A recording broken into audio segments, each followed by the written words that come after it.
खूनी कुआं। सीमा गर्मियों की छुट्टियों में अपनी नानी के गांव आई थी। सीमा नानी के घर पहुंचने के बाद अपनी नानी के पैर छूती है और उनसे आशीर्वाद लेती है।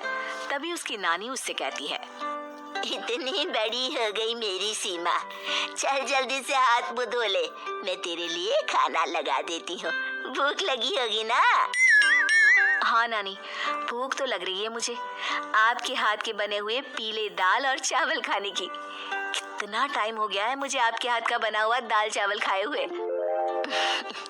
तू तो नौकरी में व्यस्त थी, तो तुझे कहाँ से टाइम मिलेगा अपनी नानी के लिए? और जब इतने टाइम बाद आई है तो ज्यादा टाइम के लिए रुक कर जाएगी तू। हाँ नानी, इस बार पूरे 2 महीने के लिए आई हूँ। सीमा की नानी अंदर जाकर उसके लिए खाना बनाने लगती है। सीमा कमरे में अकेली होती है, तभी उसे किसी औरत के रोने की आवाज सुनाई देती है। वो कभी खिड़की से बाहर झांकती है तो कभी दरवाजे से बाहर झांकती है। उसे समझ में नहीं आ रहा होता है कि आखिर रो कौन रहा है। तभी नानी खाना लेकर आ जाती है। वो अपनी नानी से कहती है, नानी, कोई औरत रो रही है क्या? मैं जब से यहाँ आई हूँ तब से मुझे यहाँ किसी औरत की रोने की आवाज आ रही है। हे भगवान, कहीं ये वही तो नहीं? बोलो ना नानी। अरे कोई नहीं रो रहा, ये तेरे मन का वहम है। और तू ना अब खाना खा ले, ज्यादा यहाँ वहाँ की बातों में ध्यान मत दिया कर।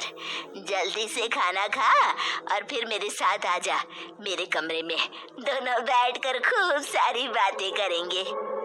ऐसे ही अगले दिन सीमा अपनी नानी के साथ गांव के बाजार जा रही होती है।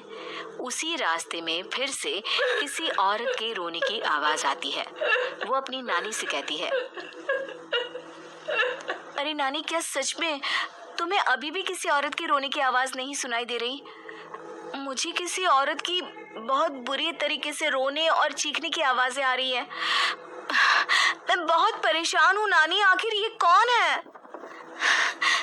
मुझे लगता है कि सीमा को शहर भेज देना चाहिए, यहाँ रहना उसके लिए ठीक नहीं। नानी बोलो ना, आप चुप क्यों हो जाते हो? सीमा, तू घर चल, मुझे तुझसे बहुत जरूरी बात करनी है। नानी सीमा को घर ले आती है और सीमा से कहती है, सीमा, कल सुबह तू शहर वापस चली जाएगी। अरे अचानक? आखिर क्या बात है नानी? आप मुझे ऐसे जाने को क्यों कह रही हो? मैं बस जो कह रही हूँ उस पर ध्यान दे। तू कल सुबह यहाँ से चली जाएगी, और ये बात मैं कोई मजाक में नहीं बोल रही। तू कल जाएगी तो मतलब जाएगी। अरे नानी, चली जाऊंगी मैं, ठीक है, पर आखिर बात क्या है ये तो बता दो। मम्मी से कोई बात हुई है या फिर मुझसे कोई गलती हुई है जो तुम मुझे अचानक से जाने के लिए बोल रही हो? देख सीमा, रात बहुत हो चुकी है और मुझे इस बारे में कोई बात नहीं करनी। चल, अब चल के मेरे साथ सो जा। सुबह की बस पकड़कर तुझे शहर भी तो जाना है। सीमा को अपनी नानी का ऐसा व्यवहार देखकर बहुत ही अजीब लगता है। उसे कुछ समझ में नहीं आ रहा होता है कि आखिर उसकी नानी उसे अचानक से गांव छोड़कर जाने के लिए क्यों कह रही है। ये सारी बातें सोचते सोचते सीमा की आंख लग जाती है और वो अपनी नानी के साथ सो जाती है। ऐसे ही आधी रात को सीमा को फिर से किसी औरत की रोने की आवाज सुनाई देती है। वो उस औरत की आवाज सुनकर बार बार करवटें बदल रही होती है और तभी उसे सपने में भी एक अजीब सी औरत की परछाई दिखाई देती है, जो इतना चीख चीख कर रो रही होती है कि सीमा डरकर उठ जाती है। वो पूरे पसीने पसीने हो रही होती है। वो अपने आसपास देखती है तो घर में बिल्कुल शांति का माहौल होता है। सीमा घबरा जाती है। वो अपनी नानी को जगाने की कोशिश करती है मगर उसकी नानी नहीं जगती। सीमा को फिर से उस औरत की रोने की आवाज सुनाई देती है। आखिरकार सीमा अपने आप को रोक नहीं पाती और वो घर का दरवाजा खोलकर बाहर निकलती है। आखिर ये माजरा क्या है? आज तो मैं पता करके रहूंगी। अब आवाज का पीछा करते हुए सीमा आधी रात को गांव के चौपाल के पास बने कुएं के पास पहुंच जाती है, जहां कुएं के चारों ओर बेड़ियां लगी होती हैं। उन बेड़ियों में लगे हुए ताले के साथ एक लाल रंग का कपड़ा और माता रानी का कलावा बंधा होता है। उस कुएं में से सीमा को किसी के रोने की आवाज आती है। सीमा परेशान हो जाती है। इस कुएं में कौन है? कौन है यहाँ? सुनो, कौन है? कौन रो रहा है? वो चिल्ला चिल्ला कर पूछती है और साथ ही लोगों को जगाने की कोशिश करती है, मगर किसी को भी उसकी आवाज सुनाई नहीं देती। अब सीमा खुद उस कुएं के पास की बेड़ियों और तालों को खोलने की कोशिश करती है और किसी तरह कुछ देर की मशक्कत के बाद सीमा उसको खोल भी देती है। और जैसे ही वो कुआं खोलकर उसके अंदर झांकती है, सीमा उस कुएं में गिर जाती है। इतने में उसकी नानी की नींद भी खुल जाती है और सीमा को पास ना देखकर नानी परेशान हो जाती है। नानी घबराकर पूरे घर में उसे ढूंढने की कोशिश करती है, जिसके बाद उसकी नानी और सभी लोग उस खूनी कुएं के पास जाते हैं और सीमा की नानी कुएं के पास खड़ी होती है। सभी गांव वालों और सीमा की नानी को सीमा के चिल्लाने की आवाज आती है, बचाओ, कोई मुझे बचाओ। मेरी बच्ची, हम आ गए, हम तुझे बचा लेंगे। नानी, मुझे यहाँ बहुत डर लग रहा है। यहाँ इंसान की कटी हुई मुंडिया, हाथ, पैर और कंकाल है और खून भी है। नानी, मुझे डर लग रहा है। आप सब मेरी मदद कीजिए, नहीं तो ये खूनी कुआं मेरी बच्ची को भी खा जाएगा।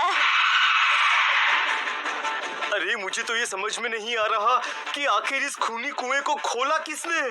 सालों पहले इसको इतनी मुश्किलों के बाद तांत्रिक बाबा ने बंद किया था।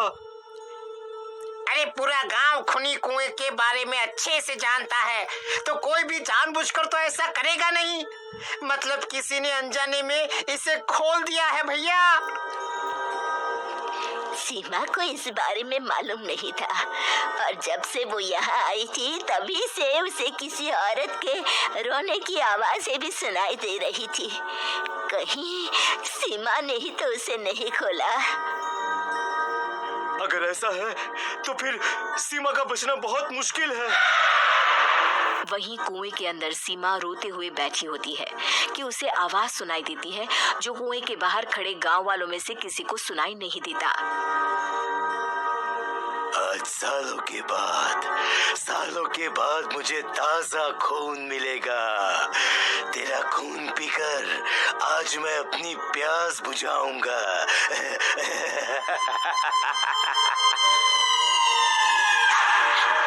कौन है? मत मारो प्लीज, मुझे जाने दो प्लीज। मैंने किसी का क्या बिगाड़ा है? वो तुझे मरने के बाद पता चल ही जाएगा। जितने में गांव वाले और सीमा की नानी कुछ सोच पाते, उतने में उन्हें सीमा के चिल्लाने की आवाज आती है और अगले ही पल सब शांत हो जाता है। क्या हुआ? सीमा, मेरी बेटी। माफ करना बहन, लेकिन अब सीमा वापस नहीं आएगी। हमें एक बार फिर से कुएं को बंद करना होगा। गांव वाले तभी तांत्रिक को बुला कर लाते हैं। एक बार फिर अपनी शक्ति से तांत्रिक बाबा उस कुएं को हमेशा हमेशा के लिए बंद कर देते हैं और वहां एक बोर्ड लगा दिया जाता है कि यहाँ आना मना है।